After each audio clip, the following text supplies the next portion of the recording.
Brian, thank you very much for the invitation. I'm excited to speak about the role of robotics in prostate artery embolization.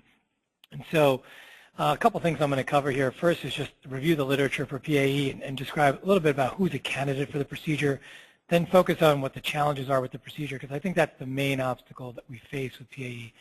And then the transition of the Magellan Robot into our current practice with PAE, and then what those actual advantages are over the traditional method, and I'll show some case examples. So in terms of who's a candidate, there's really a few ways to break this down. The first is looking at what does the data support in terms of which patients to treat, who are poor traditional urologic candidates, and then let's talk about who's not really a candidate at all for PAE. And so the data, when we look at a review article from 2014, this was published in CVIR, and it reviewed all the studies done up until mid last year. And as you'll see on the next slide, they looked at 562 studies through a PubMed database study. They ended up narrowing it down to 9 articles in which they reviewed 706 patients that were actually included in the analysis. There was some possible overlap of data from European studies, and there were no randomized control trials at that point published or studies longer than 2 years. All patients had moderate to severe symptoms in terms of their prostate enlargement or BPH, and the mean age of the patient in these studies is, as you would expect, in the mid to late 60s to early 70s. And what they found when they took all the data together and they pulled it all together, they found out that although these patients started in a moderate to severe category, as you can see here in the dark blue line, this is an IPSS score, which is the severity of symptoms a man faces from their prostate enlargement. And you can see that it reduced by more than 50% in the first month after the procedure, or PAE, and was durable to at least 12 months and then out to 36 months. Their quality of life, which is on a different scale of 0 to 6, did also improve by 50% or more, and this is also durable out to 36 months. So besides this really impressive clinical improvement, they also found that there was a decrease in prostate volume, PSA decreased, and importantly, there was no deterioration in sexual function, and they concluded that the overall benefit of PAE is very positive at 12 months, and the procedure does seem safe. Now, subsequent to this, there were 2 randomized controlled trials that were published and presented at a national meeting. The first is this study that was published in Radiology. It was a Chinese study. It was a randomized controlled study, looked at 114 patients in which half of the patients were randomized to get TURP, which is the traditional transurethral resection of the prostate or Roto-Rooter type procedure. And this procedure, which is performed through the urethra, as most people may know, is associated with a significant complication rate, anywhere from 5 to 15%, in terms of things like incontinence, impotence, bleeding, etc. And other complications, such as retrograde ejaculation, occur in up to 75% of patients. And so in this study, they wanted to randomize patients to TURP or PAE, and they looked at mid-sized prostate patients, which are 50 to 80 grams in size, and they followed them for 2 years. And what they found is both sets of patients had significant improvement in symptoms that did not differ. The PAE group, however, did have twice the failure rate compared to TURP, and that's important because that difference in failure rate was really related to the technical success of the procedure, which speaks to the challenge. Carnevale presented his data from Brazil at the 2014 American Urologic Association meeting, in which they did 15 patients in each arm when they compared TURP and PAE. And they found also both arms demonstrated significant improvement. Although there were less complications with PAE, there was a better improvement in terms of quality of life and flow rates associated with the TURP arm compared with PAE. And you'll see here that in the Gauss study, both red and blue, PAE and TURP, from 0 months to 2 years, on both left and right. Left is the clinical score of IPSS. How do people do? And you can see they both have significant clinical improvement, and there's no difference at 24 months. And in their study, there was no difference in flow rates, as you can see on the right, at 2 years. In the Carnevale study, you'll see that they both improved in terms of symptom improvement. However, there was a greater symptom improvement in the TURP arm than PAE.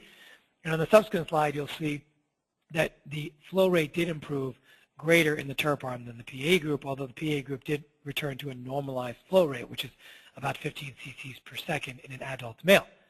And so further, other studies have also demonstrated improved quality of life, and I won't really touch much on this, but a quality of life study that was published by Carnevale also demonstrated that in patients who were catheter dependent, in 90% of patients you were able to remove their catheter in patients who had BPH and complete bladder outlet obstruction.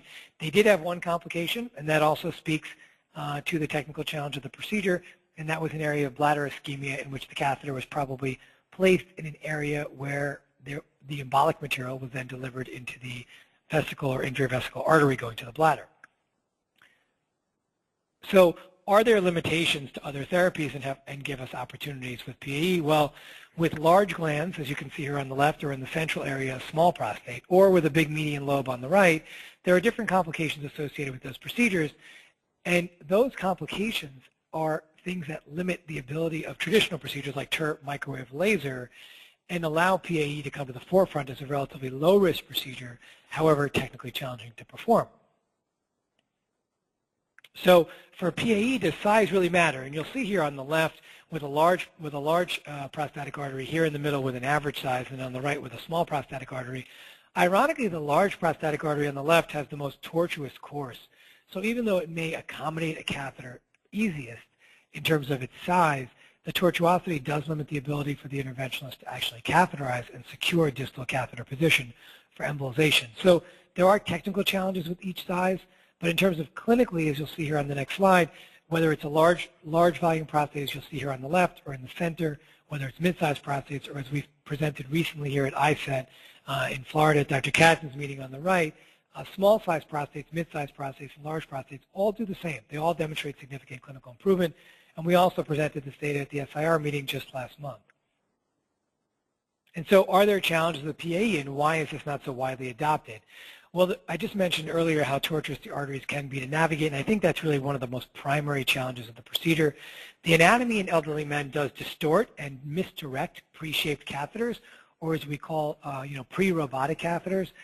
There are small distal target arteries which require proximal support, which sometimes proximal catheters like 5-French catheters cannot offer. Acutely angled origins, which I'll get into. The origin of the prostatic artery is often acutely angled. Then there's some issues with actually recognizing what is the correct prostatic artery.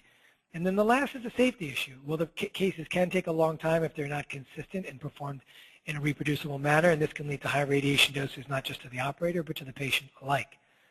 So is there really a role for robotics at all? And I'll get into this here with a few examples and what those challenges are. So in terms of limitations here, you can see here on the left, this is a fairly straightforward ipsilateral iliac artery selection in which we used a reverse curve catheter like a Simmons 2 catheter to do our selection. And then where the green arrow is a very small prostatic artery, and I know that may be challenging to place a microcatheter in because of its size, the angle by which it comes off the anterior division of the hypogastric artery is not particularly challenging, and the actual anterior division, which here is paralleled by a red line, is fairly straight. And so placing a catheter into this artery and angling the tip of that catheter medially is actually fairly easy to do in a patient like this.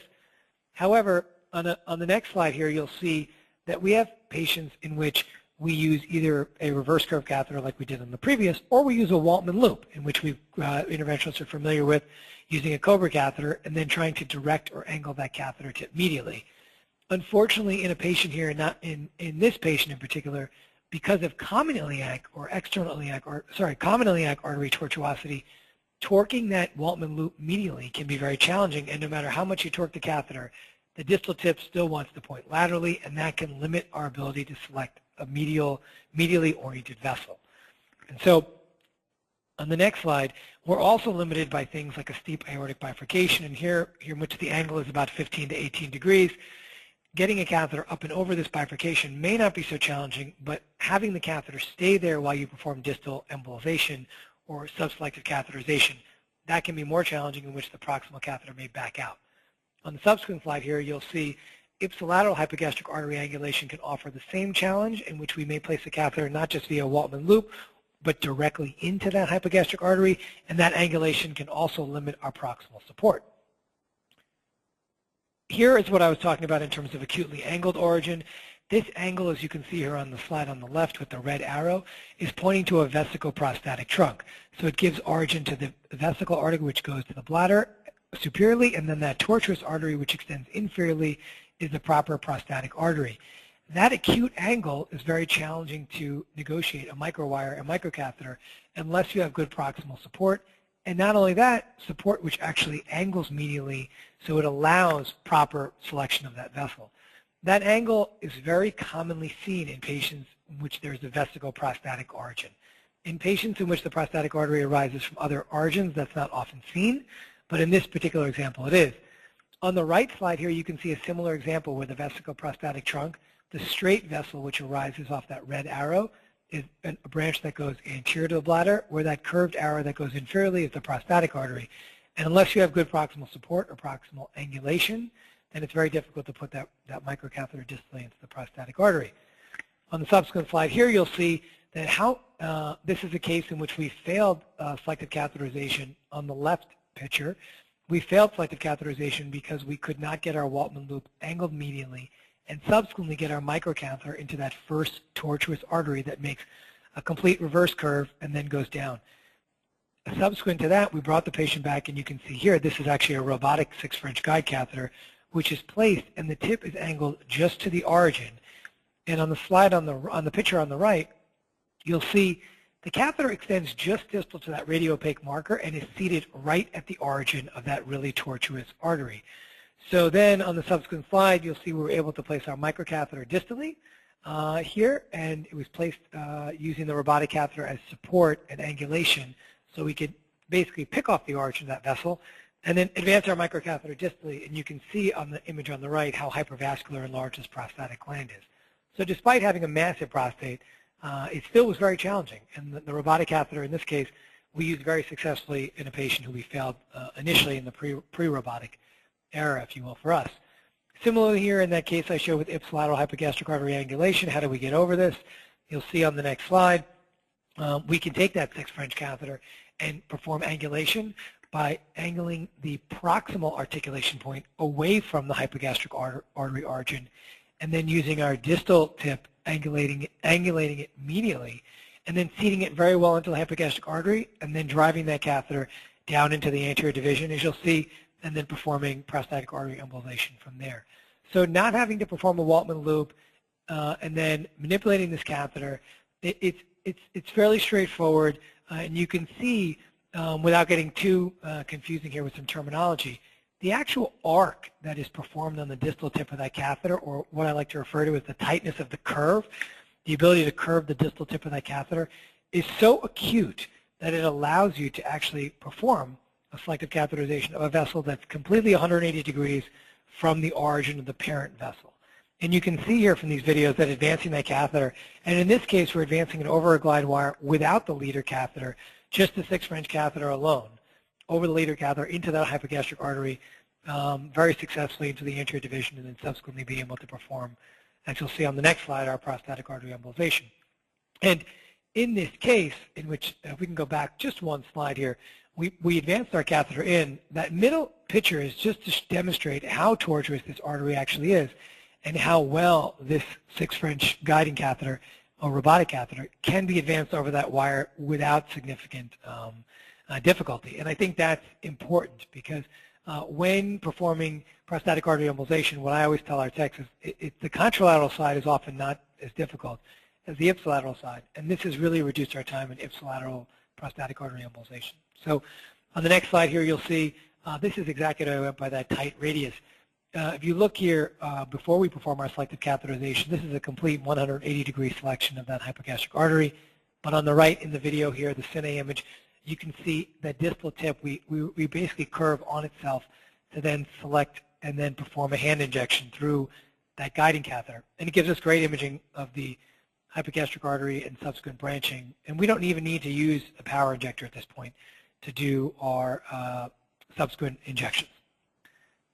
On the next slide, you'll see this is another example of us driving that catheter into the hypogastric artery distally without an issue both on the ipsilateral side, and then you'll see on the image on the right, or the video on the right, on the contralateral side here, we're driving that catheter all the way into the obturator artery. So clearly it can be driven very distally in both examples. This is even without the leader catheter. I think initially it might be nice to use, but we found that actually with distal embolization for prostatic, with distal target embolization for PAE, we've been very successful without it. It's actually streamlined our workflow. Here's an example of where you need to angulate the distal tip of the catheter to bring your catheter tip to the origin of the prostatic artery and then perform an easier selective catheterization. Where the red arrow is clearly where the distal tip is of the robotic catheter, but the anterior division, as you can see right at the origin of that very small prostatic artery, is where the green arrow is. And what we can do here is just use our either bedside control or tableside control or our remote workstation and articulate that distal tip, and then use our microcatheter, and it's seated now right at the origin of that vessel or at the anterior division. And it allows us a less frustrating experience and not having to select that superior gluteal artery repeatedly, and allow us to advance our microcatheter into that prostatic artery. On the subsequent slide, you'll see another example of this.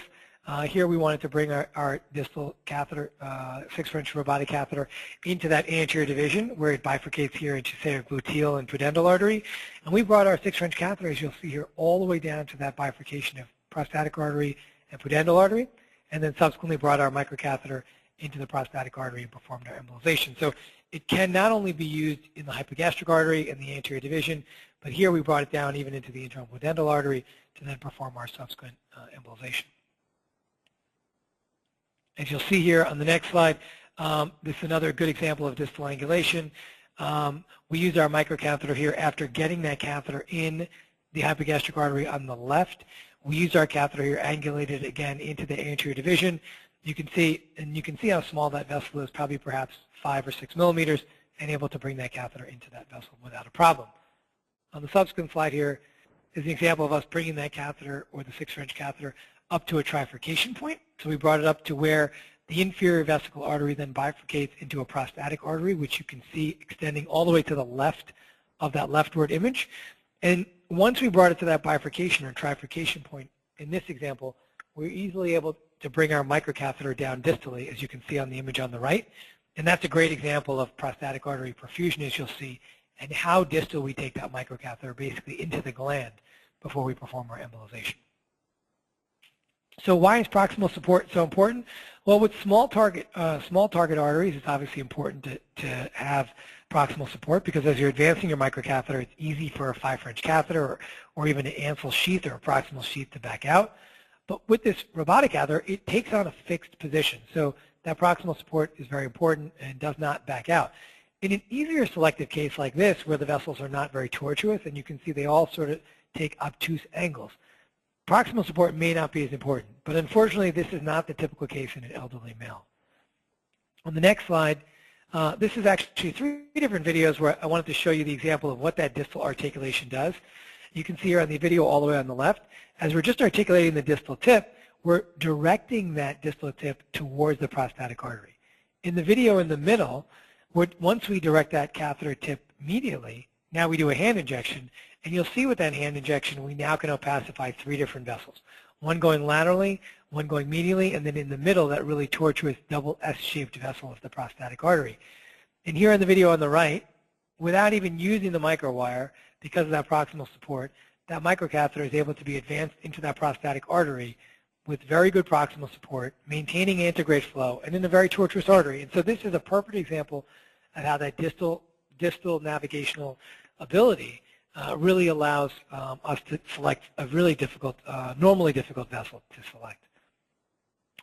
Here's an example of that pushability. So if we need to get that catheter all the way down into the gland, you need that proximal support in order to get that distal. And this is just to show how distal we take that microcatheter before we perform PAE. On the next slide, you'll see here. So this is the next slide where we can demonstrate, even when we leave that 6-French catheter way back here, I mean, this is in the anterior division of the hypogastric artery, that microcatheter can still be advanced very distally, as you can see here on the slide on the right, into that prostatic artery and perform our PAE. So the support is still there even with a proximal placement, and I think that's really important, where with a 5-French catheter, as most people know, when you're performing advanced embolization of the pelvis, especially up and over the bifurcation, that catheter can easily back out on you if you're trying to advance your microcatheter very distally. So last thing I want to talk about really quickly is this hypogastric artery knuckle. So we go to the next slide here. This is basically where you see here this orange circle. In elderly men, the hypogastric artery, as it bifurcates, forms this knuckle, or where it travels from a posterior location to an anterior location and distorts your 5-French catheter. So although your C2 catheter, Roberts catheter, or any angled catheter you want to direct medially towards that green arrow where the prostatic artery is, when you bring it through this knuckle, it tends to direct laterally. And unfortunately, despite any torquing that you do to the catheter, that knuckle in the hypogastric artery can malform your catheter. And you can see that here as evidenced by those white arrows here on the right. So on the next slide, you'll see the normal solution is to take a 6-French sheath, which can be fairly painful, however rigid, and use a buddy wire, as you'll see here with the blue arrows. And in this case, we use a shorty wire to straighten out that sheath and try and then redirect our microcatheter into the prostatic artery. That's very challenging. And unfortunately, that does not work very well because now you have to go to a bigger sheath, and because you have to allow it to accommodate both your buddy wire and microcatheter. And the two do not torque very well together. So as you'll see here, the solution with the robotic catheter is once you bring it through, as you can here, and here's our target here with the red arrow, you can see our robotic catheter going through the knuckle here. Once we bring it through, now we can angulate that distal tip however we want, and it will fix our position. And in this case, we angled it to the origin of that vesicoprostatic trunk, and it allows us to then select that target vessel without redirecting a traditional catheter into the wrong vessel. And so here, we want to get into this white line or prostatic artery, and this can demonstrate how we can get all the way down to the origin through the knuckle without a problem. On the next slide, again, same thing to show here, medial angulation, and once we bring it past the knuckle, you can see the difference between the left slide and the right slide is that the angle of the catheter here, we just directed it medially, and that's really important. And so one more example here to show distal support. You can see here in the video on the left is a cine image from a hand injection, and that very first branch is a very short trunk or a vesicoprostatic trunk, and this is another example of why you need that proximal support because of that severe acute angulation. As you can see here on the right, it's that first branch and then the double S-shaped curved vessel, and that is really important and critical here. So we can move on here. Yep, and this last couple of shots, just to show that exactly that last case, we were able to take that glide wire into that vessel, bring the robotic catheter down to the origin, and then you can see here on the slide on the right, bring our microcatheter into that prostatic artery and subsequently perform our PA very successfully. And so this really is come to really prove a real advantage for us in terms of our PAE procedures. You know, in terms of the data for PAE, my personal feeling, there are issues to work out in terms of reimbursement in future prospective clinical trials, but PAE definitely is here to stay. The data is very supportive of doing the procedure, and I think that's really important. The biggest issue with the procedure besides clinical trials and prospective clinical trials will be the technical challenge associated with the procedure, and I think that's going to limit the widespread adoption. This is where the Magellan Robotic System, I think, really shines.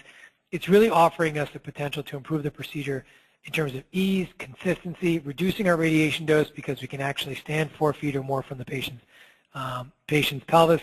And then in terms of marketability, there's an undeniable fact that interventional radiologists have been limited in their ability to market their procedures and because of the way they get referrals from other physicians. And I think that this system can offer us a real advantage in terms of marketability. And so besides just making our procedures consistent and allowing us to take advantage of the robot in terms of difficult procedures in which we wish we had the robot and we didn't before, these advantages have really come to fruition for us, and we use it now on every case that we can in terms of PAE, and it's really, like I said, improved both our ease and consistency. And so, in conclusion, that's how I'd like to end. And Brian, again, thank you for the invitation to speak to this audience.